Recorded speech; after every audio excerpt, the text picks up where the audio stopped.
ठीक है, तो अभी तक हम लोग क्या देख लिए थे कि अगर हमारे पास बहुत ही छोटा टाइम में हमको अगर बात करना है, limit delta T tends to 0, और हमारे पास अगर delta I by delta T है, तो हम इसको क्या लिख सकते हैं, D I by D T. कोई दिक्कत? अब आइए इसको हम लोग कैसे टैन थीटा लिख सकते हैं वो देखेंगे। टैन थीटा का मतलब ये है कि मान लीजिए कि हमारे पास इधर टाइम है और इधर हमारे पास क्या है, हमारा इनकम है, और हमारे पास जो ग्राफ आता है वो ये आता है, ये हमारा इनकम और टाइम का ग्राफ है। अभी इसी इनकम को अगर हम रिप्लेस कर दें डिस्टेंस से, तो इसको हम s मान सकते हैं, डिस्टेंस को s मान लिए और टाइम को t ही रहने दें। तो अब थोड़ी देर के लिए अगर हम लोग इसको इनकम हटाकर डिस्टेंस में बात करें, तो ये ds बाई डी टी हो जाएगा, और ds बाई डी टी क्या देगा आपको, स्पीड देगा।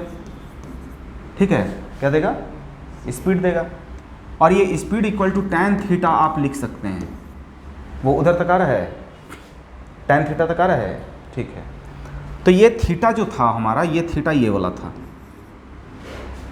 यानी कि हम टैन थीटा इक्वल टू लिख सकते हैं D S by D T.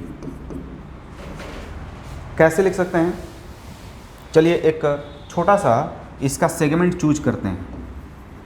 यहाँ पर हमारा डिस्टेंस s1 है और यहाँ पर हमारा डिस्टेंस s2 है, और ये हमारा टाइम t1 है और ये हमारा टाइम t2 है।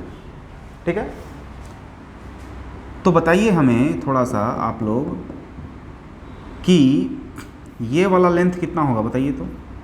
इसका मतलब है ये वाला लेंथ कितना होगा, बताइए तो।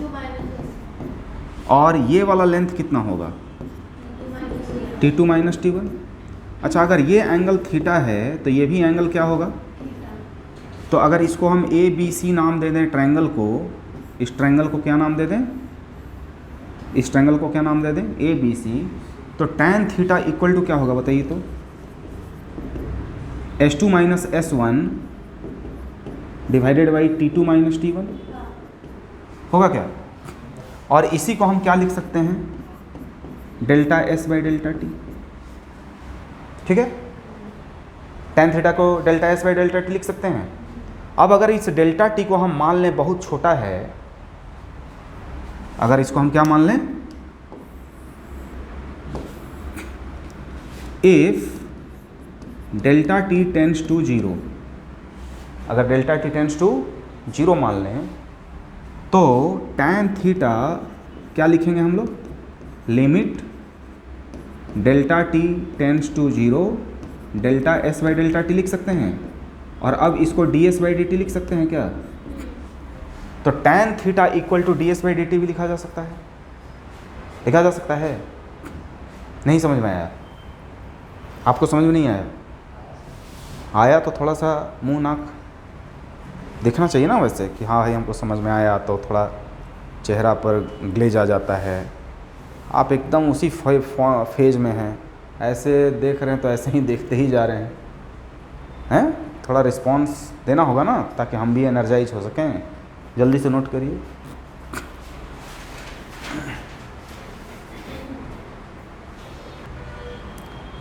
अब आप थोड़ा सा इमेजिन करिए कि अगर ये जो टैन थीटा आप लिखे हैं, आप ये टैन थीटा जो लिखे हैं, ये परपेंडिकुलर बाई बेस के कॉन्सेप्ट से लिखे हैं ना। Tan theta equal to perpendicular by base होता है, उसी कॉन्सेप्ट पर लिखे हैं यहाँ पर, tan theta equal to perpendicular by base. अब आप मान लीजिए कि ये जो बेस आप इतना बड़ा दिखा रहे हैं, वो बेस क्या चीज़ को दिखा रहा है, टाइम इंटरवल को दिखा रहा है, टाइम इंटरवल को दिखा रहा है। तो ये टाइम इंटरवल अगर छोटा भी कर दें तो भी तो टैन थीटा एक परपेंडिकुलर बाई बेस आएगा, आएगा ना।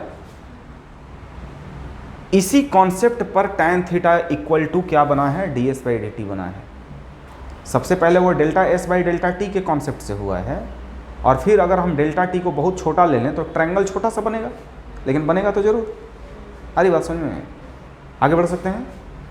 अब देखिए, इसमें गौर करिए, अच्छा से गौर करिएगा। इधर हमारा s है और इधर हमारा t है, ओके। हमारे पास ये वाला ग्राफ है, डिस्टेंस टाइम ग्राफ है। हमारे पास एक टाइम है t1 और दूसरा टाइम है t2। तो ये हमारा थीटा एंगल है, ये भी थीटा एंगल हो गया।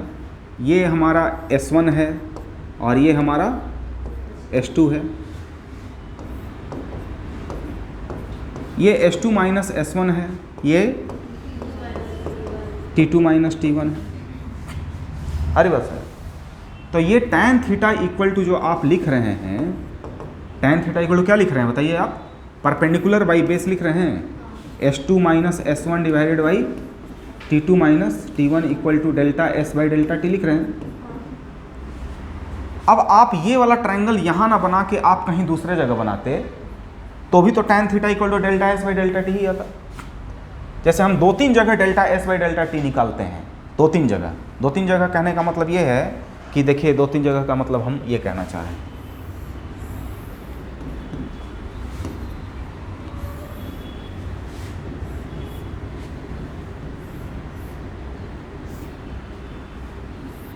ठीक है ना, ध्यान दीजिएगा आप लोग। ये हमारा टाइम क्या है t1, ये हमारा क्या टाइम है t2, ये हमारा टाइम क्या है t3, ये टाइम हमारा क्या है t4। कोई दिक्कत? No problem. ये हमारा S1 है, ये हमारा S2 है, ये हमारा S3 है, ये हमारा S4 है। ये अगर थीटा है तो ये भी थीटा है, ये भी थीटा है। तो ये वाला लेंथ क्या होगा बताइए? S2 minus S1। ये वाला लेंथ क्या होगा बताइए? S2 minus S1। ये वाला लेंथ बताइए क्या होगा? S4 minus S3। ये वाला लेंथ बताइए क्या होगा? ये वाला लेंथ बताइए क्या होगा? होगा क्या? तो अगर ये थीटा है तो ये भी थीटा है। तो यहाँ के लिए tan थीटा, यहाँ के लिए tan थीटा क्या आएगा? परपेंडिकुलर बाई बेस आएगा कि नहीं आएगा? तो परपेंडिकुलर बाई बेस क्या होगा बताइए? तो S2 minus S1 divided by T2 minus T1। ये delta S by delta T हुआ। ये हमको मान लीजिए V1 दिया, क्या दिया? स्पीड 1। हमको क्या दिया? स्पीड 1। फिर हम tan थीटा इसमें लगाएंगे तो tan थीटा इक्वल टू ये क्या है हमारा बताइए? S4 minus S3। तो परपेंडिकुलर बाई बेस, बेस कितना है बताइए? T4 minus T3। ये हमारा delta S by delta T तो कुछ अलग आएगा ना, क्योंकि ये वाला लेंथ और ये वाला लेंथ तो अलग अलग है। लेकिन इनका रेशियो जो है ना वो मान लीजिए V2 आया। अब आपको कहने के लिए मजबूर होना पड़ेगा कि tan theta equal to V1 है, tan theta equal to V2 है, यानी V1 और V2 बराबर है। मजबूर होना पड़ेगा ना। देखिए यहाँ पर डेल्टा S जो आया है और यहाँ पर जो डेल्टा S आया है दोनों अलग अलग है। यहाँ पर डेल्टा T जो है और यहाँ पर जो डेल्टा T अलग अलग है, लेकिन इन दोनों का रेशियो क्या आ रहा है? सेम आ रहा है। और वो कौन साबित कर रहा है? tan थीटा ही तो है। इससे क्या पता चलता है कि स्पीड हमारा कांस्टेंट है। स्पीड किसी भी समय में क्या है? वही है। माने 4 मीटर पर सेकंड से अगर चल रहा है तो 4 मीटर पर सेकंड से ही चल रहा है। इससे क्या पता चलता है कि V1 इक्वल टू क्या है हमारे पास? V2। यानी निष्कर्ष क्या निकालिएगा? निष्कर्ष क्या निकालिएगा? बोलिए, निष्कर्ष क्या निकालिएगा? बता सकते हैं आप लोग? निष्कर्ष ये निकालिएगा कि अगर डिस्टेंस टाइम, अगर डिस्टेंस टाइम ग्राफ हमारे पास है, अगर हमारे पास डिस्टेंस टाइम ग्राफ है और वो ग्राफ कैसा है? स्ट्रेट लाइन है। ये क्या है बच्चे लोग? ST ग्राफ है। क्या है ये वाला चीज क्या है? स्ट्रेट लाइन है। और यही चीज को क्या पढ़ेंगे आप लोग? ST graph, distance time graph. अगर डिस्टेंस टाइम ग्राफ आपको स्ट्रेट लाइन मिलेगा तो हमको इंफॉर्मेशन मिलेगा स्पीड का। और कैसा स्पीड का? Uniform speed. कैसा इंफॉर्मेशन मिलेगा? कैसा इंफॉर्मेशन मिलेगा स्ट्रेट लाइन से? यूनिफॉर्म स्पीड का मिलेगा। ये साबित होता है ना? हरी बात समझ में? यानी कि ये हमारा ST कर्व, ST ग्राफ क्या है? ये बताइए। स्ट्रेट लाइन है। क्या है? और स्ट्रेट लाइन होगा तो क्या होगा? कांस्टेंट स्पीड होगा। क्या होगा? और ये कैसे साबित कीजिएगा? ऐसे साबित करिएगा कि भाई रेशियो जो है डिस्टेंस और टाइम का वो हमेशा क्या है? बराबर है। अब अगर हम इसको बहुत छोटा कर दें, अगर इस ट्रायंगल को हम बहुत छोटा कर दें, यानी ये वाला टाइम को बहुत छोटा कर लें, तो इसी को हम ds/dt लिख सकते हैं कि नहीं? Yes sir. अगर हम इसको बहुत छोटा कर दें, अगर हम इसको बहुत ही छोटा कर, क्या हो गया जी?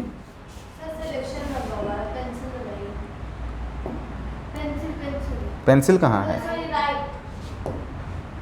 हाँ, ये वाला चीज़ को अगर देखिए आप और ये वाला चीज़ को देखिए, यहाँ पर जो टाइम है इसको बहुत ही छोटा कर दें, ये वाला टाइम को हम क्या कर दें? बहुत ही छोटा कर दें, तो इसी चीज़ को हम ds/dt लिखेंगे कि नहीं? यहाँ भी टाइम को बहुत छोटा कर दें तो यहाँ भी हम क्या लिखेंगे इसको? अरे बात समझ में? ds/dt। अब यहाँ पर ds/dt का मतलब क्या होगा? बहुत ही छोटे टाइम में क्या देखा जा रहा है? कितना डिस्टेंस गया? बहुत ही छोटे से टाइम में डिस्टेंस कितना गया, तो इसको बोलेंगे क्या? एक इंस्टेंट में हम देखें कि कितना डिस्टेंस गया। बहुत ही छोटे टाइम में किसी चीज़ को देखिएगा तो लगेगा कि हम एक मोमेंट में कोई चीज़ को देखें। पलक झपक के उठने में क्या लगेगा कि एक मोमेंट में कोई चीज़ कितना दूर गया, तो इसी के लिए बोलेंगे एक इंस्टेंट में ये कितना दूर गया। एक मोमेंट में कितना दूर गया का मतलब क्या है? एक इंस्टेंट में ये कितना दूर गया, इसीलिए इसको इंस्टेंटेनियस स्पीड भी बोल सकते हैं। ds/dt को क्या बोल सकते हैं हम लोग? ds/dt को हम लोग क्या बोल सकते हैं? स्पीड भी बोल सकते हैं, और क्या बोल सकते हैं? इंस्टैंटेनियस स्पीड भी बोल सकते हैं। हरी बात समझ? अच्छा, यहाँ पर इंस्टैंटेनियस स्पीड भी अगर है तो क्या है? कांस्टेंट है कि नहीं है? क्योंकि हम छोटे से टाइम में भी देखेंगे तो tan थीटा तो नहीं बदलेगा। tan थीटा के ही बल पर ये ds/dt बनेगा, और थीटा तो कभी बदल नहीं रहा है, यानी कि इंस्टैंटेनियस स्पीड भी आप क्या बोलिएगा? कांस्टेंट है, वो बदल नहीं रहा है। या स्पीड भी अगर बोलिएगा तो क्या बोलिएगा? कांस्टेंट है। अच्छा, स्पीड और इंस्टैंटेनियस स्पीड में क्या अंतर है? स्पीड का मतलब है कि कोई लंबे टाइम तक या कोई शॉर्ट टाइम में हम किसी चीज़ को दूर जाते हुए देखें, डिस्टेंस ट्रेवल करते हुए देखें। और इंस्टैंटेनियस स्पीड का मतलब है कि बहुत ही छोटे से टाइम में, एक इंस्टेंट के अंदर में जो जितना दूर गया और जो हम देखें उसको क्या बोलेंगे हम लोग? Instantaneous speed.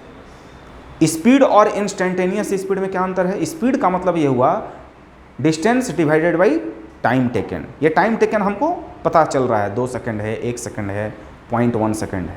इंस्टैंटेनियस स्पीड क्या है कि एक मोमेंट में कोई चीज़ कितना दूर गया, इस चीज़ के रेशियो को हम लोग इंस्टैंटेनियस स्पीड कहेंगे। इंस्टैंटेनियस स्पीड का मतलब है किसी एक इंस्टेंट में वो कितना दूरी ट्रैवल किया वो देख रहे हैं। तो क्या क्या पता चला आप लोगों को कि डिस्टेंस टाइम ग्राफ क्या चीज़ का इन्फॉर्मेशन देता है? अगर डिस्टेंस टाइम ग्राफ अगर मिल जाए आपको तो क्या चीज़ का इन्फॉर्मेशन मिलेगा? आलू का, केला का, संतरा का, स्पीड का, वेलोसिटी का, क्या चीज़ का? स्पीड का। डिस्टेंस टाइम ग्राफ आपको क्या चीज़ का इन्फॉर्मेशन देता है? स्पीड का इन्फॉर्मेशन देता है। आपके हाथ, आपके सिर पर मुकुट है सोने का, तो क्या चीज़ का इन्फॉर्मेशन देगा? धनी है आप? अरे कोई चीज़ इन्फॉर्मेशन ही ना देता है कोई चीज़ का। आपके हाथ में एक बड़ा सा सोने का क्या है? ब्रेसलेट है, तो आदमी क्या कहेगा कि आप धनी हैं, बहुत धनी आदमी हैं? तो कोई भी चीज़ किसी चीज़ का इन्फॉर्मेशन देता है। तो डिस्टेंस टाइम ग्राफ क्या चीज़ का इन्फॉर्मेशन देगा? स्पीड का इन्फॉर्मेशन देगा। और अगर स्ट्रेट लाइन है तो कैसा स्पीड है? Constant speed. क्यों कांस्टेंट स्पीड है? क्योंकि कोई भी सेगमेंट ले रहे हैं तो मेरा रेशियो जो है वो बराबर आ रहा है। और रेशियो ये बराबर है दोनों, ये कैसे पता चल रहा है? क्योंकि tan थीटा के बराबर है। तो tan थीटा अगर नहीं बदला यानी कि रेशियो भी नहीं बदला, रेशियो नहीं बदला यानी स्पीड हर जगह क्या है? इक्वल है। क्लियर क्या? अच्छा, तब तो उसके अनुसार तो ये भी, ये क्या चीज़ का इंफॉर्मेशन दे रहा है बताइए तो? ओहो, ये हमारा इधर क्या है? डिस्टेंस है, और इधर क्या है? टाइम है। ये वाला ग्राफ क्या चीज़ का इंफॉर्मेशन दे रहा है? ये भी स्पीड का इंफॉर्मेशन दे रहा है। क्या चीज़ का इंफॉर्मेशन दे रहा है? स्पीड का। लेकिन स्पीड कितना बता रहा है ये? 0, यानी कि ये रेस्ट है। कोई दिक्कत क्या? अच्छा देखिए, इसमें अगर हम tan थीटा लगाना चाह रहे हैं तो delta S by delta T फिर लिखेंगे ना। तो ये वाला ग्राफ इससे कितना एंगल बना रहा है? 0। अरे बात समझ में, ये वाला ग्राफ जो है ये एक्स एक्सिस से यानी कि टाइम एक्सिस से कितना एंगल बना रहा है? 0, क्योंकि ये इसके पैरेलल है। तो tan 0 कितना होता है? tan 0 डिग्री कितना होता है बताइए? tan 0 डिग्री 0 होता है, delta S by delta T. Delta S by delta T अगर 0 आ गया यानी कि स्पीड क्या आ गया? 0 आ गया। कोई दिक्कत है क्या? ये वाला जो हमारा ग्राफ है, ये भी ग्राफ हमको स्पीड का ही इंफॉर्मेशन दे रहा है, लेकिन स्पीड क्या है? 0 है। नोट करिए, नोट कर लीजिएगा आप लोग, बाद में हम पढ़ाते जाए ना। बढ़ सकते हैं आगे? ठीक। अब देखिए यहां पर मान लीजिए कि हमारे पास y equal to X square है। क्या है? dy बाई डी एक्स अगर आपसे बोला जाए तो क्या होगा? dy बाई डी एक्स यानी y में चेंज x के अनुसार। हरी बात है, y इक्वल टू क्या है हमारा? X square. ठीक है ना? इधर हमारा x एक्सिस है और इधर हमारा क्या है? y एक्सिस है। इसका अगर ग्राफ आप देखना चाहेंगे तो ग्राफ इसका ऐसे होगा। ठीक है ना? y इक्वल टू क्या है हमारे पास? एक्स स्क्वायर है। y इक्वल टू क्या है? X square. यानी कि x जैसे जैसे बदलेगा y भी कुछ ना कुछ आएगा। x जैसे जैसे बदलेगा y भी कुछ ना कुछ आएगा। कोई दिक्कत? तो x के बदलने के अनुसार y बदल रहा है।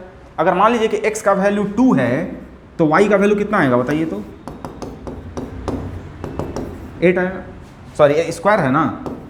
क्या है? स्क्वायर है तो कितना आएगा? 4 आएगा। कोई दिक्कत क्या? x का वैल्यू अगर 3 है, मान लीजिए कि ये हमारा 3 वैल्यू है x का, तो y का वैल्यू कितना आएगा बताइए? 9। y इक्वल टू क्या है हमारा? X square. तो 3 का स्क्वायर इक्वल टू क्या आएगा? 9। यानी क्या है कि जैसे जैसे x बदलेगा y भी बदलेगा। कोई दिक्कत क्या? अब हम आपसे बोल दें कि dy by D X at X equal to 2 क्या होगा? dy by D X at X equal to 2 क्या होगा? तो उसको देखिए।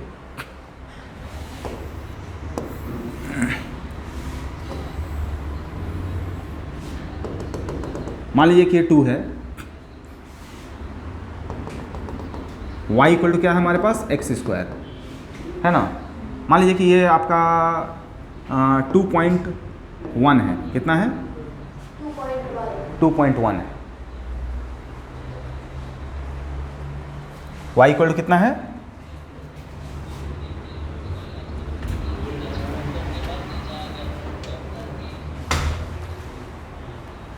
इतना हम ना पहले डालते हैं, इतना आप लोग नोट करिए, ठीक है? फिर आगे पढ़ाते हैं।